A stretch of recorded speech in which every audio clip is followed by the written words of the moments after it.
All right. Good morning, everybody.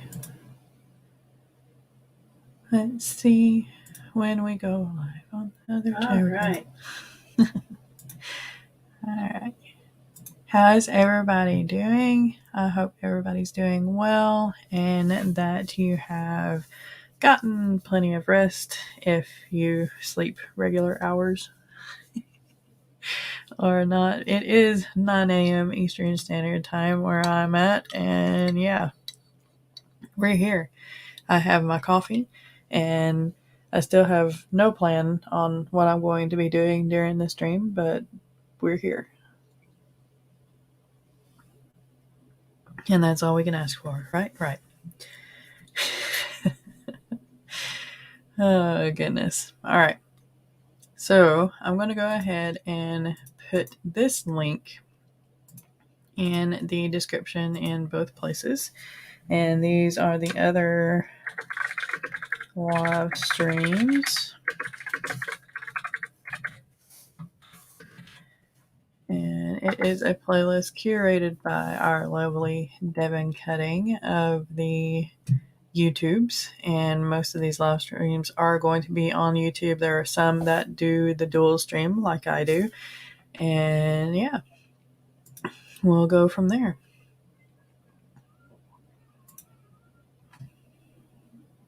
I'm going to go ahead and pin that on the YouTube. Okay. Let's go ahead and get started, shall we? No time like the moment. Excuse me. And I do apologize for if my voice goes in and out or if I start kind of coughing a little bit. My allergies are messing with me. And that's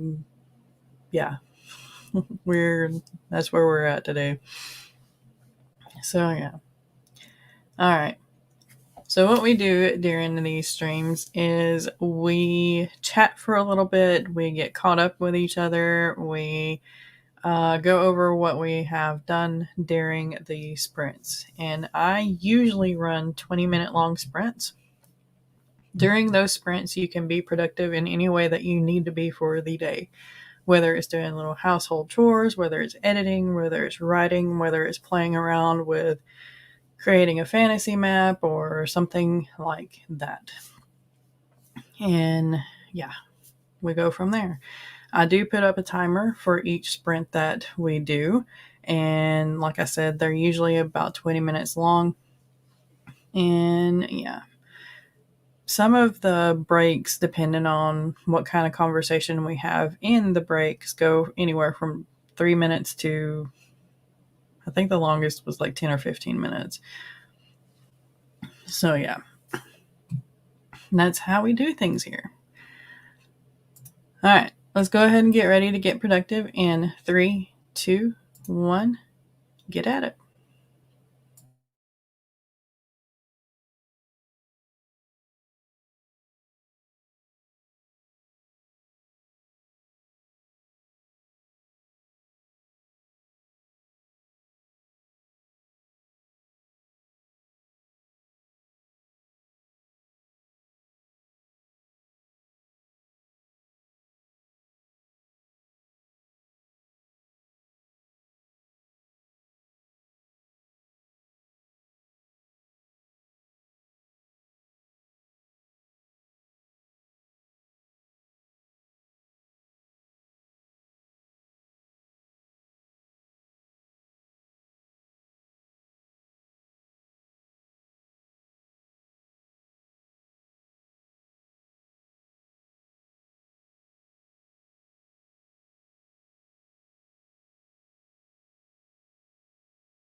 All right, how did everybody do? Let's stop the banners here. Stop the timer. Maybe. There it goes. Okay. Yeah. I cleaned up my Novel Factory book just a little bit. I'd been playing around with the plot manager and subplot manager some, and things were kind of everywhere. So I basically just cleaned it all off, and for the next video that I'm going to be doing for the Novel Factory, which is going to be next Thursday, I'm going to start doing the plot for my witch project, which is a brand new project. But I do have a video going up on it today at 11, right after this live stream. And it's with inputting the locations and items and a little bit on the note portion of the Novel Factory. So yeah, I'm liking it so far, and I might end up using it a lot more. It has some tools in it that Dabble doesn't have, and Dabble has been my go-to for the past couple of years. So yeah, I kind of hate not using Dabble, but I do have a lot of projects in Dabble already that I'm not going to move over to the Novel Factory, so I'm still going to be using Dabble some. Hey, Broken. We had, let's see, Broken had 2 major breakthroughs in Invasion and looking to have it wrapped up in the next few weeks, and that is awesome. I hope everything goes well. And we kind of, let's see.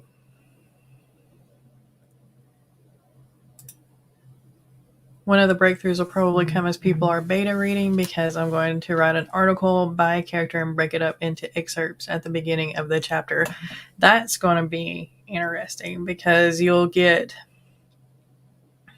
like the character's professional view of it, kind of thing. So yeah, that'll be pretty cool. Or how they try to box it in and rationalize it, you know. But yeah, I'm No Hero Book 1 is out with the betas right now, and I keep going back and forth. Like, I regret sending it out to betas this soon because I did 3 rounds of edits. I did a developmental edit, and then I did another like scene edit, and then I did a grammar edit. And I was kind of stuck. And I thought that having beta reader feedback would be awesome from that. But I'm kind of thinking that I should have done another round of edits, because some of the feedback that I've gotten, which is a little bit, not much, but some of the feedback I've gotten is from some of the scenes that I cut out. Yeah, I cut out a introduction, actually 2 introductions, and I didn't reinsert them back, and I thought I had.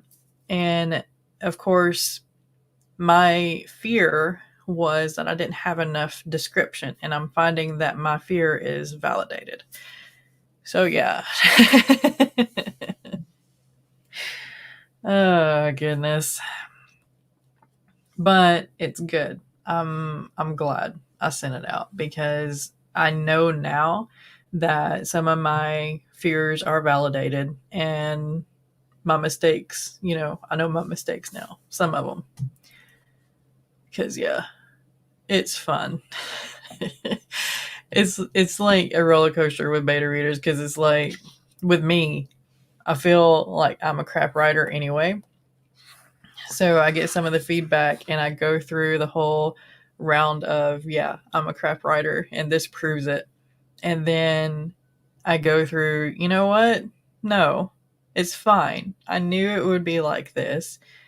I'm better than some writers out there, but I'm a writer and this is what I do. It's growth. I can learn from this. So yeah, I don't know. I'm weird. And it's okay. All right. Let's see, what else did I do? I started reading my ninja short stories again. I'm kind of going through a little bit of an edit process, and I am writing on one, and I've written 92 words on it so far. Yay. All right. I've got 2 stories to finish up, the one that I'm writing on right now and another one. And I think the Ninja short story collection will be through for right now. I've just struggled so much with trying to get around 20,000 words because 20,000 was my goal. And we'll go from there. All right. Let's go ahead and get into another sprint.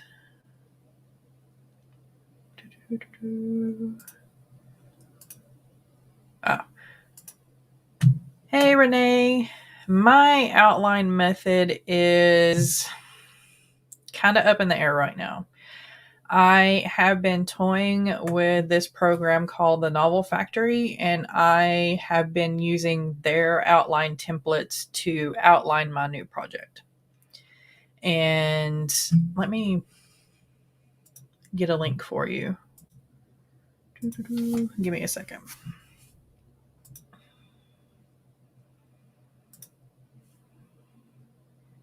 And let me see if they actually have their outline article on their blog.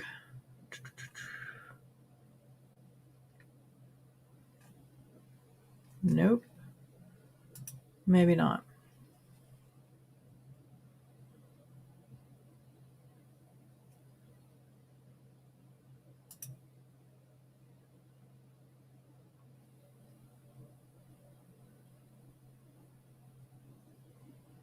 Okay, so there's this one that they use. And it's basically just a 3-act structure.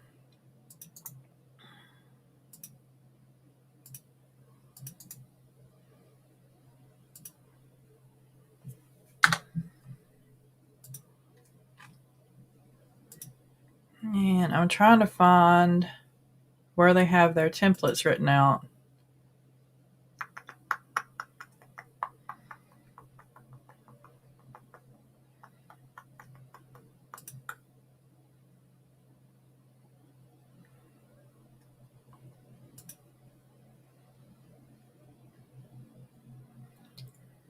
I'm not seeing it. But you can follow that link and you can go through their blog. They have a lot of tips on writing outlines. And I find that fascinating with their blog. They have a lot of tips for writing, period. So that might help you out a lot. It's helped me out a lot. And yeah, what I used before was the 3-act 9 something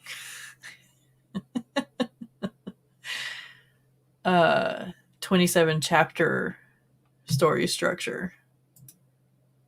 And I found that was a little bit too intimidating to come up with.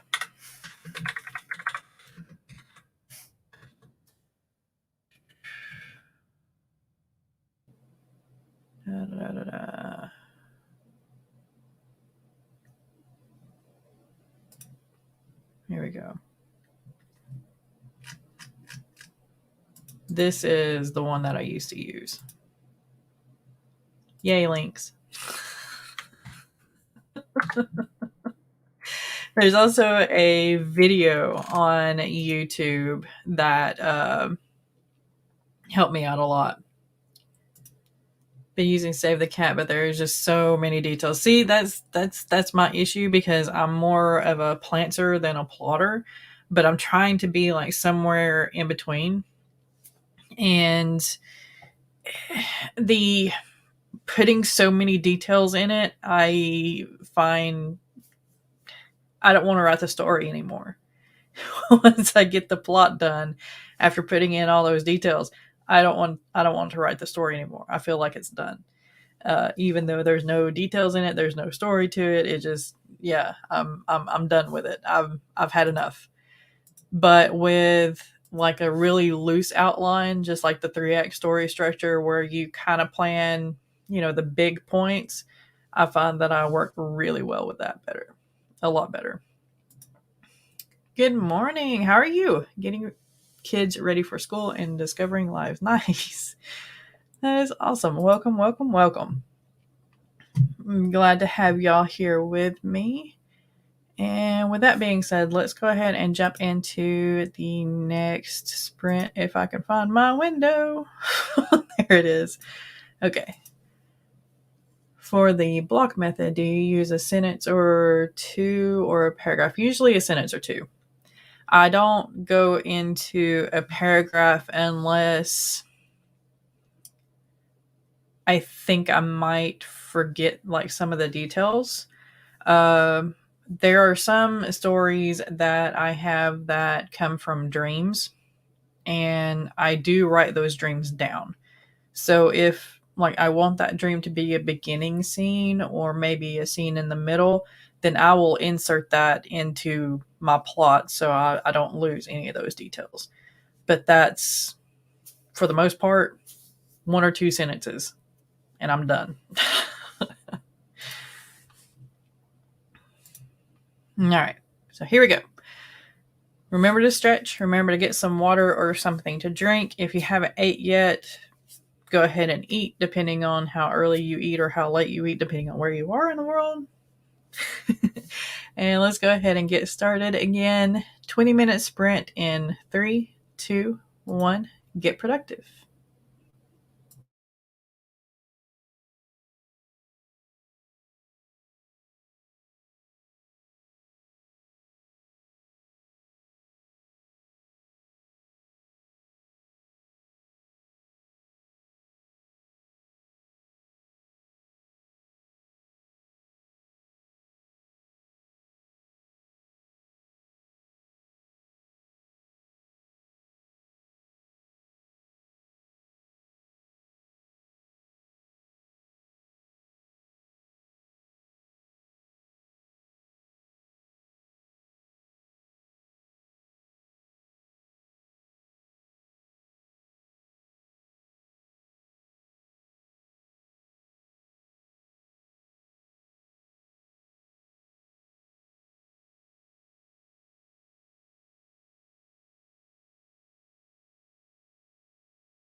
All right, how did everybody do on that one?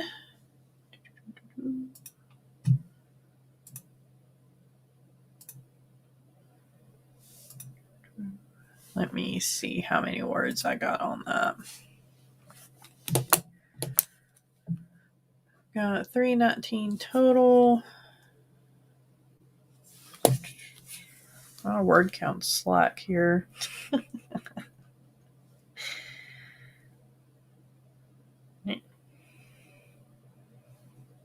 So I did 227 that time. Yay for writing again. All right, let's go back up here.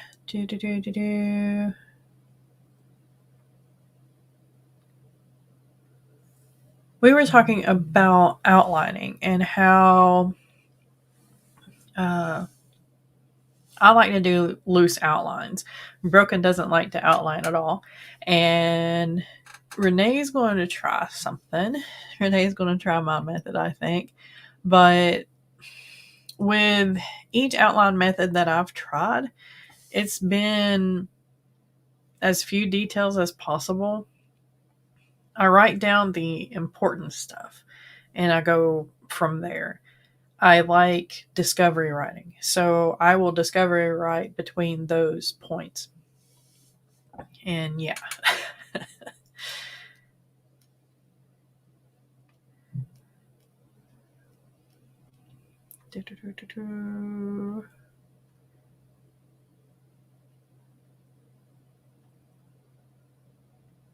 Because, yeah, Broken has everything in his head for the trilogy. And I think that's awesome because it follows the same 5 characters. I'm trying to find the comment.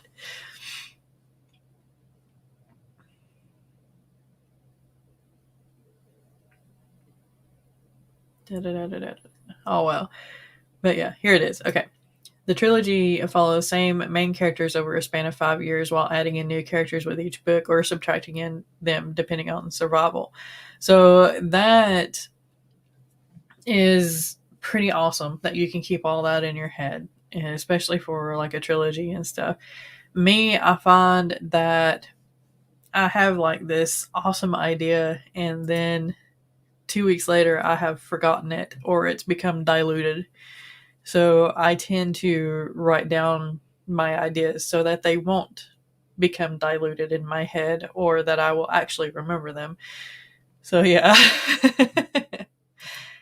An example, George R.R. Martin doesn't outline anything, but Brandon Sanderson does. And Brandon Sanderson is a machine with his books. And George R.R. Martin has spans where he doesn't do much of anything writing wise. So not to say that those that don't outline are going to be like that.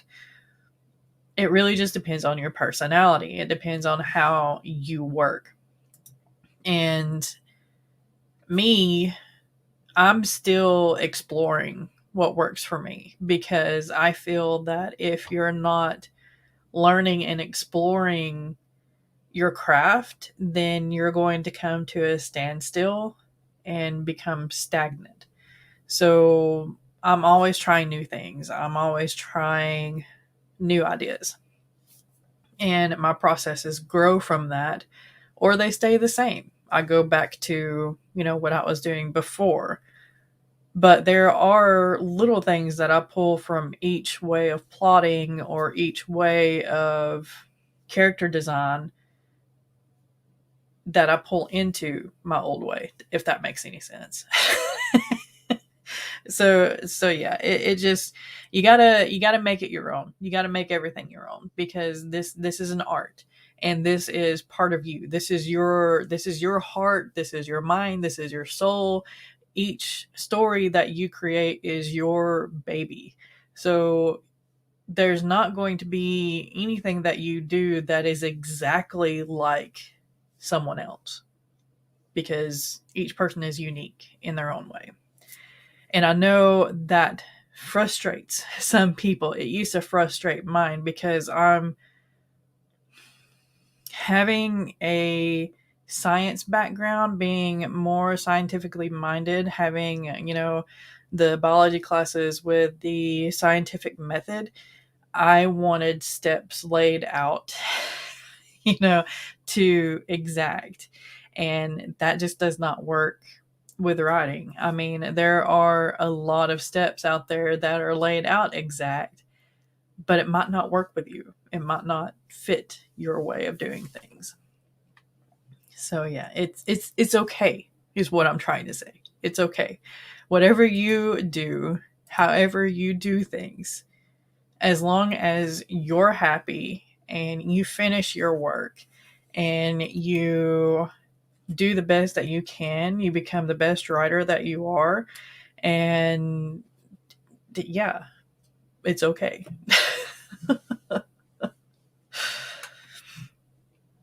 All right. Da-da-da-da-da. I know draft one of Shadow of the Directorate, book 2, needs some major revisions, so that'll be a while. I'm going to slow my pacing down a bit. When I first wrote it, I was aiming for traditional publication with sci-fi. Now I've decided that on self-publishing as science fantasy, which has the slower pace. Awesome. Okay. Of epic. Has the slower pace of epic fantasy, so I can take my time and do more. Okay. Cool. That'll be awesome. How do you know what your process is? It feels good.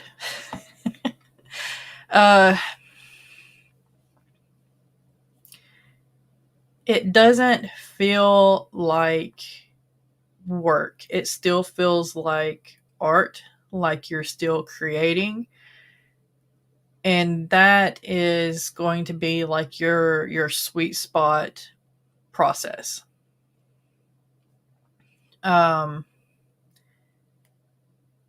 That's the way I feel with me anyway. Whenever I tried some new things, like the save the cat method, for example, like what you use. When I was doing the save the cat method, a lot of that process felt like I was trying to write a boring essay.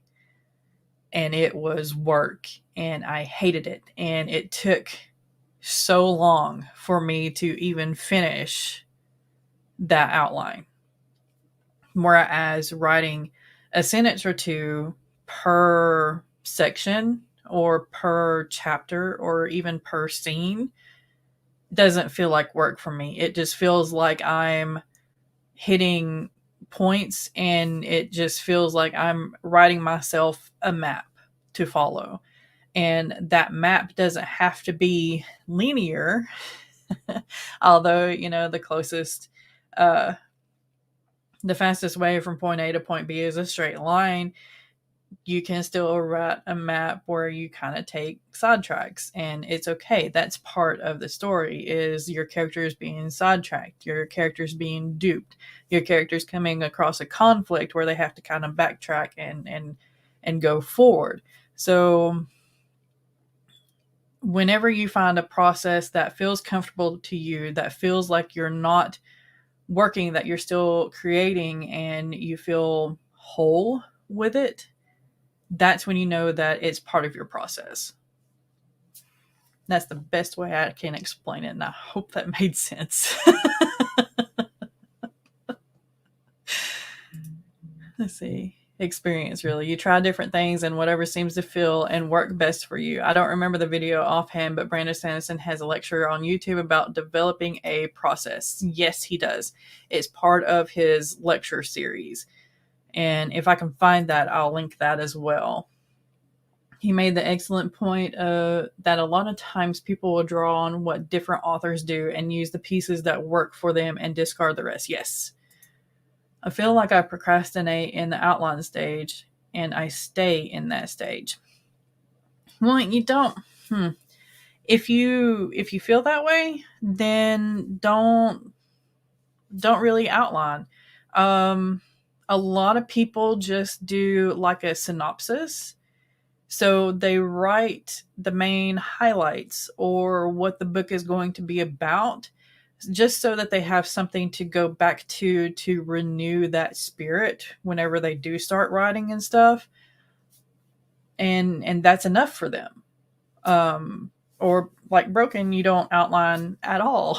You just have everything in your mind, and you know where the story wants to go. Hey, Courtney, how are you? Welcome, welcome. First time on your stream. Really enjoying hearing about your process. Thank you.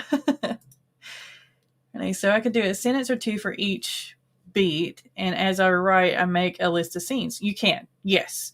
Again, whatever you feel is good for you. Because again, this is your art, this is your soul, this is your heart going into this work, and you don't want it to kill your soul. You want to be happy with this. You want this to bring joy to you, because when it gets difficult for you, the reader's going to pick up on that, and you don't want to spread that to your readers, because your readers are there for fun, for relaxation, for getting out of the norm. Hey, Eva, how are you? The little won't let me sit here for long, but stepping by and say hey and hang out while I can. Awesome. Thank you so much. Oh, those littles. But yeah, we were talking a little bit about outlining, and yeah. But each process is going to be a little bit different for everybody. There are some people out there that have outlines that are 40 pages long, and I cannot fathom that kind of outline at all. I just, that blows my mind, because that then I'm putting that much work into it, I'm done. There's no way. My outlines at most are front and back of a page, if that makes any sense. Or they're like 10 index cards, or they're 10 post-its, and then some random ideas that I want to hit, or some lines that I want to put in a scene or something like that, then yeah, they go on another card or another post-it, or somewhere in the notes. So yeah, you have littles too. Awesome. My current work in progress's outline was no. There is no way. Excuse me. Sinus is coming back up again. But that I just can't. I can't. That my brain just hit a wall with that.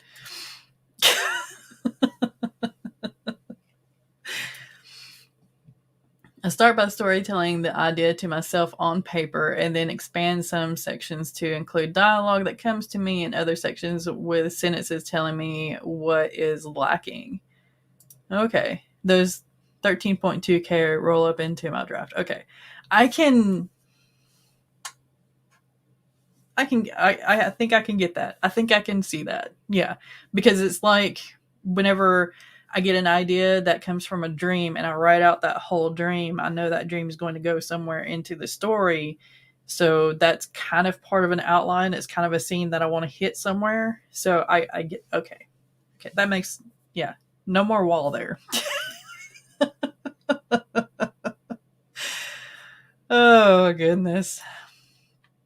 I use Scrivener for this outline, and each chapter has its own page with sentences or even scenes that came to me kind of in order. Awesome.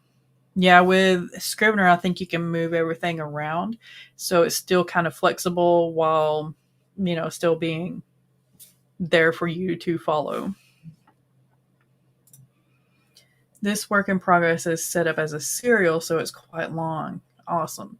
I anticipate 140,000. I'm down for cutting it, but I have to write it first. Yes. Yes. You got to get those words on the page before you can edit it. Oh, man.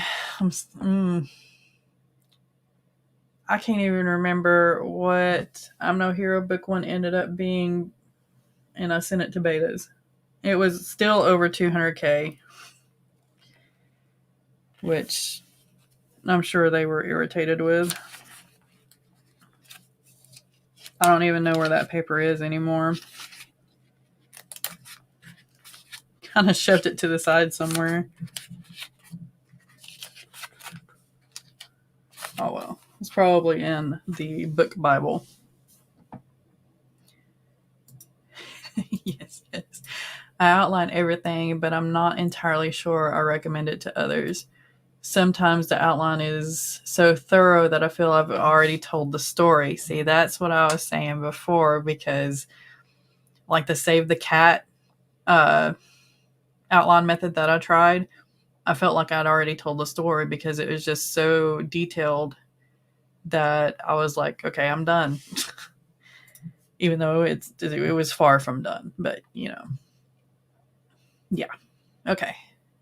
It's 10:11. Let's go ahead and jump into another sprint, shall we? Get at least one more in, maybe a half in. All right. Make sure that you stretch or, work your wrists and fingers just a little bit so that carpal tunnel will not set in or some kind of stiffness.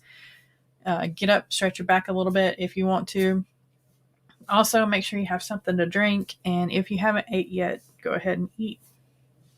And other than that, let's get productive. In 3, 2, 1, get at it.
All right. How did everybody do on that one?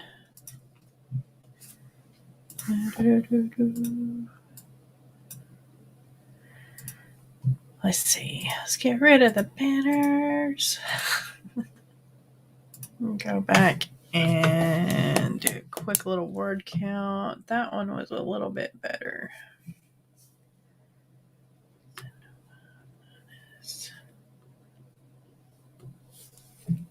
Did 386 that time. Even got up and got me some water. Okay.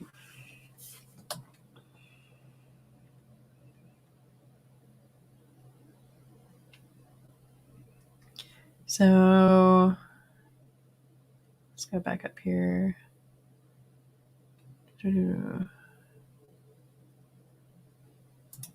Okay. Sometimes the outline is so thorough that I feel as though I've already told the story. I have that feeling. It can definitely hinder my want of writing more, but if just starting writing, I dead end myself. Yeah. And I got the same. You write yourself into a corner and then you have to go back and figure out where you went wrong and what you have to toss out or revise or whatever. And it's like an editing process right when you're trying to write. And yeah, it's backwards and it kills you. Broken says, I was having that issue with the last fight scene where I rewrote parts of it 4 or 5 times as I was writing. But a lot of that was the physical limitations of the main character versus the physical abilities of his decidedly faster, smarter, stronger opponents in a situation where he couldn't rely on guns as much. There was a lot of, wait, can't do that. He'll get his head caved in. And I popped in with, how big is the platform they're fighting on again? Wait, they're going to fall off if I do that. So yeah. And then Renee asked how I got confident enough to stream live. And it took a while. It really did. I think I was on YouTube for almost a year, maybe? No.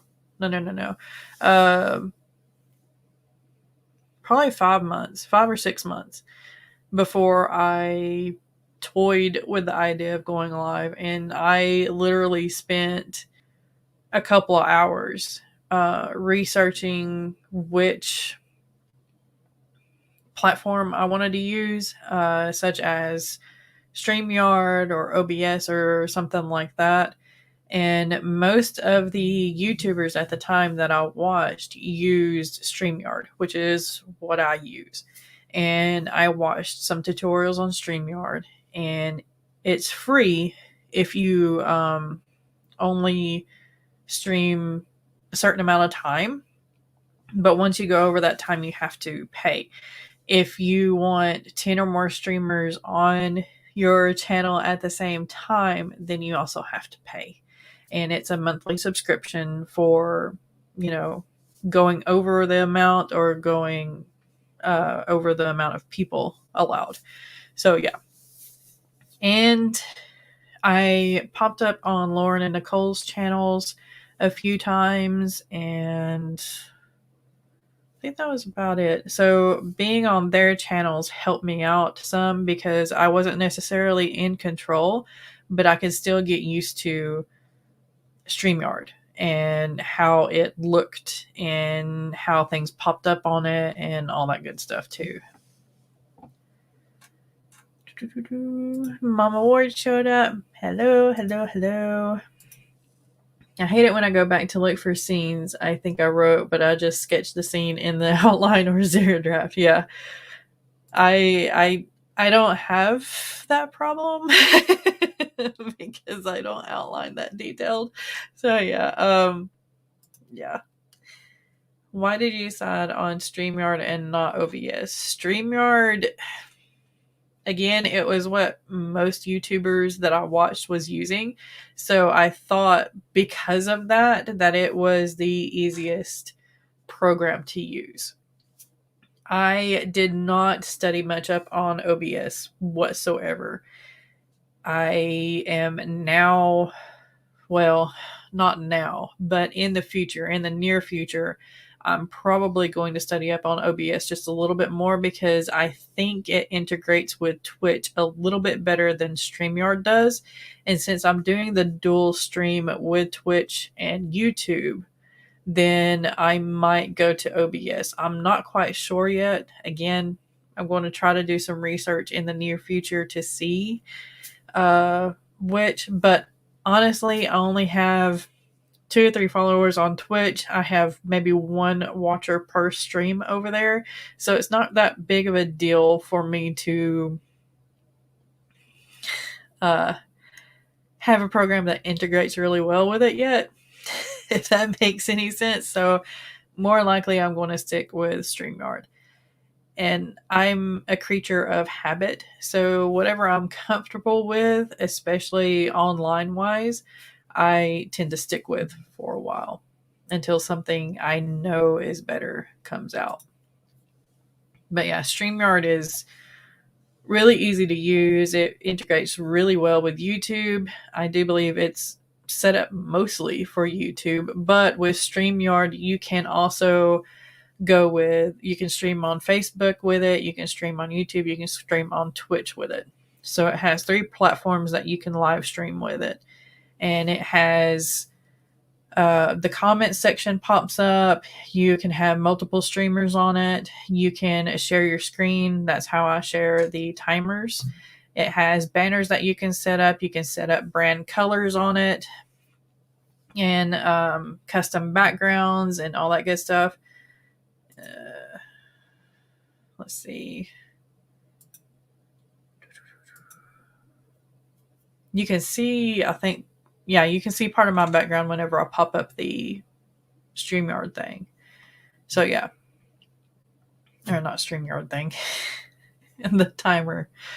When I pop up the timer, you can see the background that I have set up. It's just a simple Galaxy background that I pulled off the web.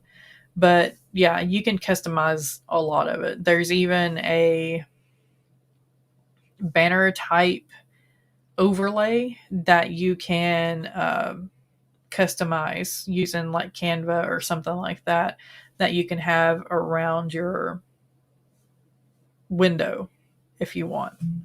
Like subscribe now, links to your other socials, or whatever you want up there too. So yeah, StreamYard is really easy to use. It's really customizable and all that good stuff. OBS might be too, but like I said, I haven't done much research on it. I did research like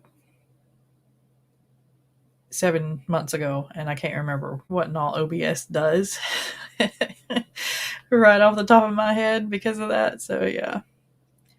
All right, so let's go ahead and get into our last sprint of the day, and we'll come back and say our goodbyes, and y'all can get on with the rest of your day. On YouTube, I have pinned to the top of the chat Devin Cutting's playlist to all the live streams that are occurring today. So if you want more live streams, make sure that you follow that playlist. I'll go ahead and link it just again, but it should be pinned to the top. Let me double check that as I say it. Yes, it is pinned to the top. So yeah.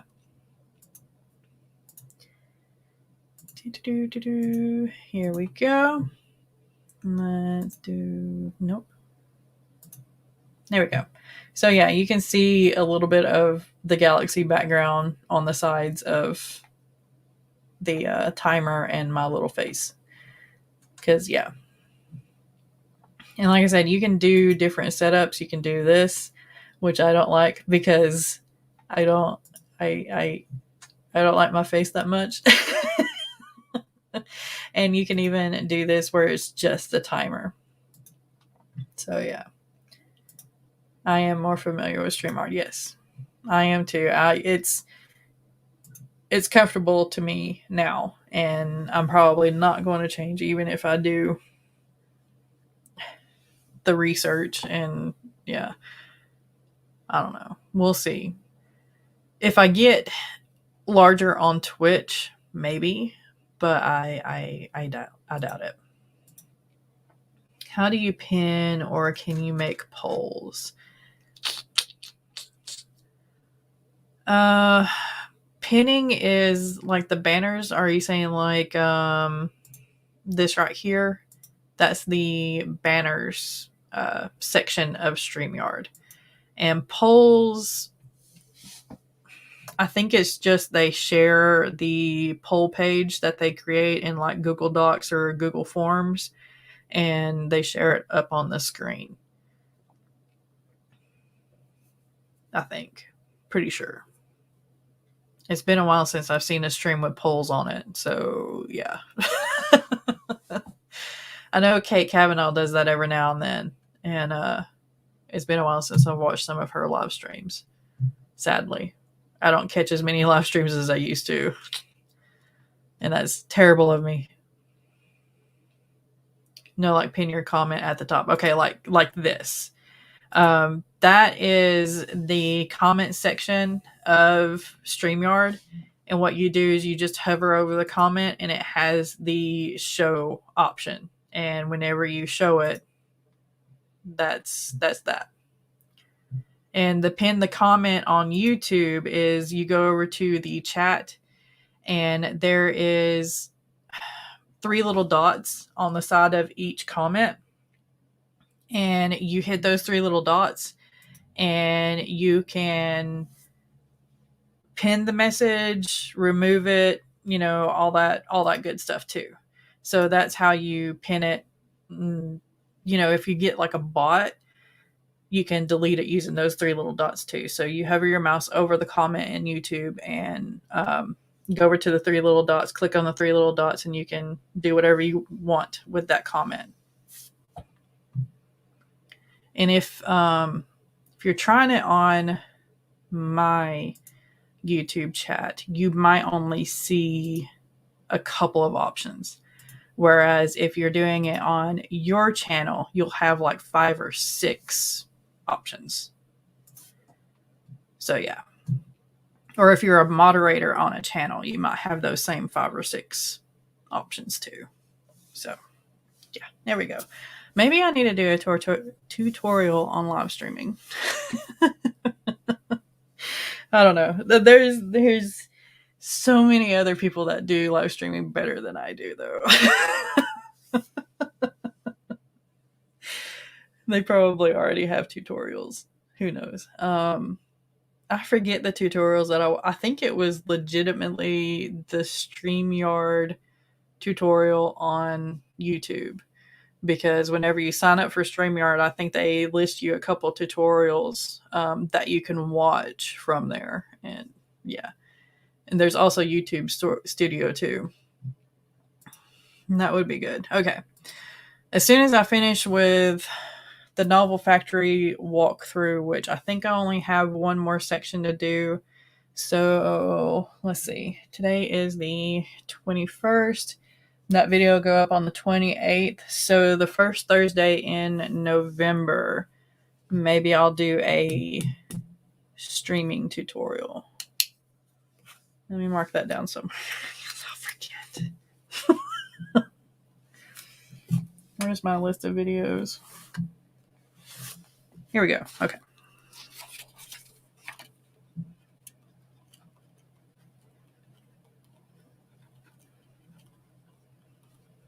All right.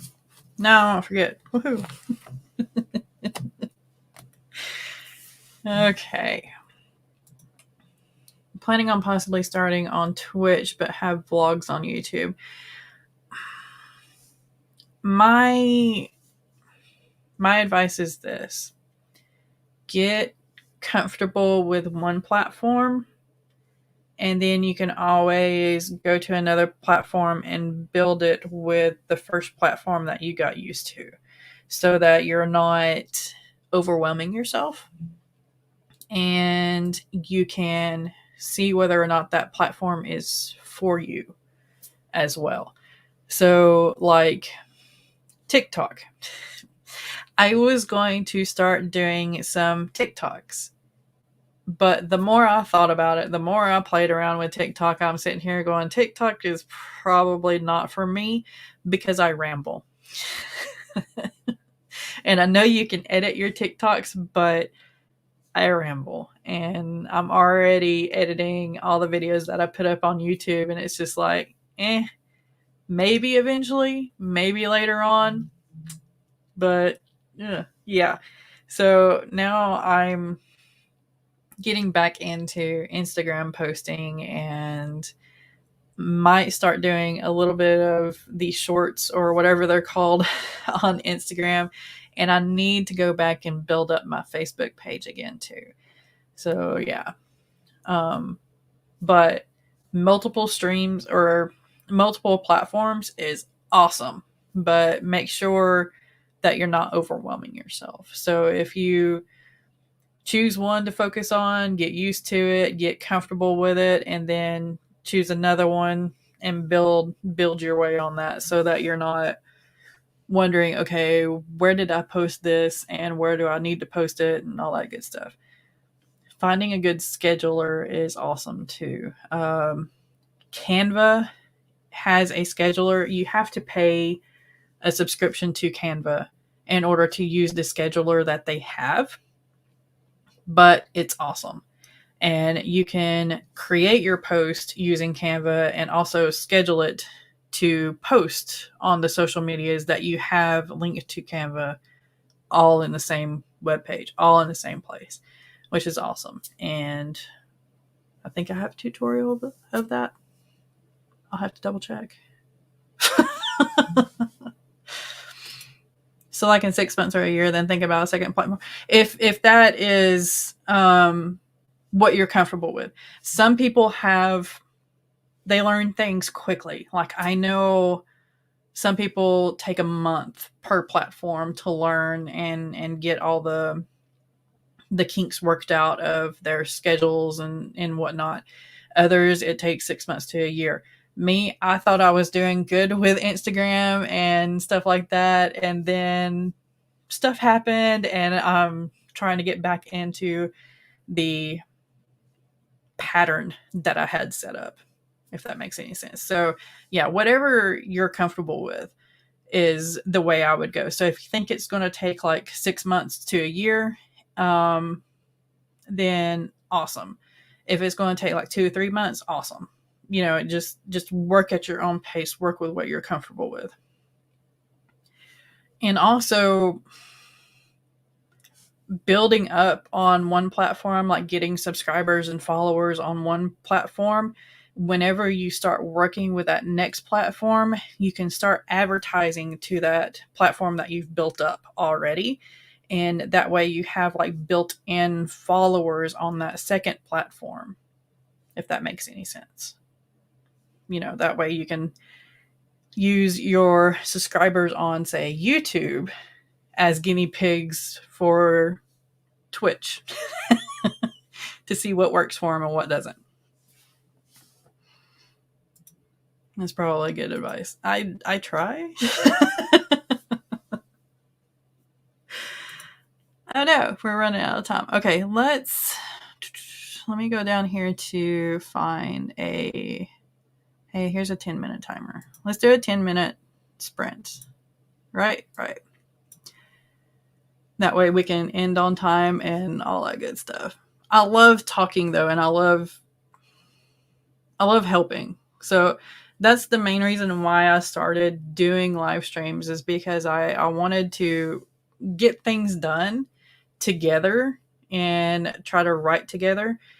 But I also like helping people too. So that's a lot of the reason why I do a lot of my videos. I love Twitch's reaction to my revelation that I live in a place without cell. Yeah, I bet that was amazing. Oh, man. Oh, I bet that was amazing. But yeah, I remember the critique group live where you shared, I think it was a chapter maybe, or a short story.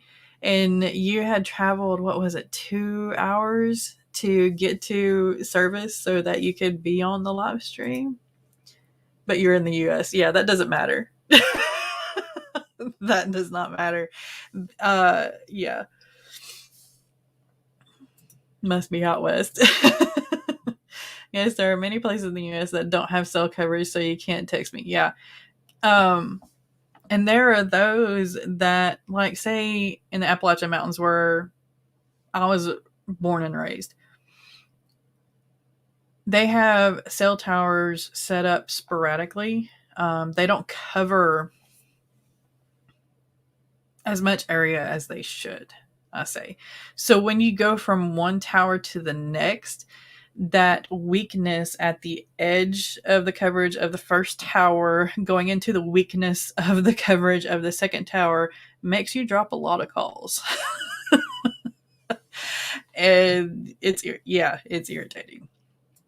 Traveled an hour and was sitting in the mall parking lot. That's what it was. Okay, yeah. That just amazed me. I'm like, holy cow, no. But yeah, I get it. I totally get it. There are tiny pockets here where my phone drops off the map for about 2 minutes for no apparent reason. Yeah. My husband will be driving home and he usually calls me on his way home. And there are times where he's talking and then there's nothing. There's just complete silence for, I don't know, maybe 15 seconds or so because there's just a random dead zone. And we've kind of tried to figure out the dead zones, but I think they've changed up a little bit or something. I don't know. But yeah. And then he comes back and I'm like, hey, what were you saying?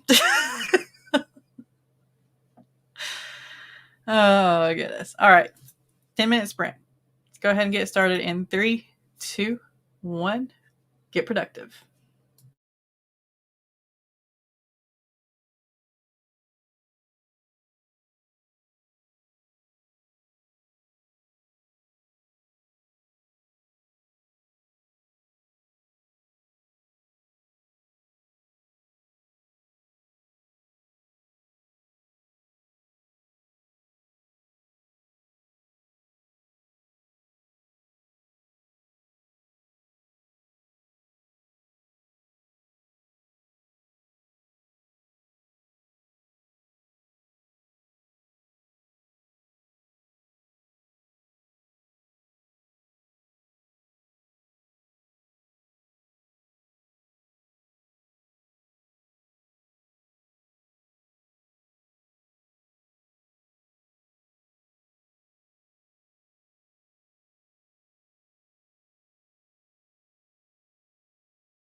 All right, that's it for the last sprint.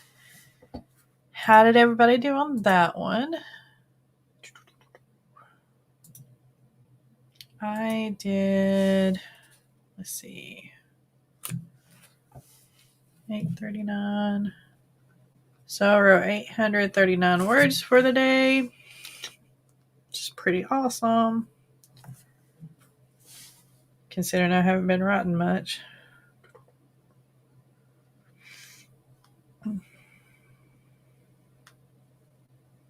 So I did 134 that time. Cool. All right. I want to thank everybody for joining me today. And as I said, there is a playlist of the live streams that are going on today if you want to catch some more live streams. And I did post a link to the video that I have going up here soon. It should already be up, 5 minutes old. And that is portion 3 of my walkthrough / tutorial on the Novel Factory, which is a writing tool. And it's been pretty neat so far. And I think it might help out a lot for some people. Again, I like using Dabble, but the Novel Factory, I can see the perks of using it as well. And maybe you will too. Anyway, thank you for joining me. I hope everybody has a great rest of their day.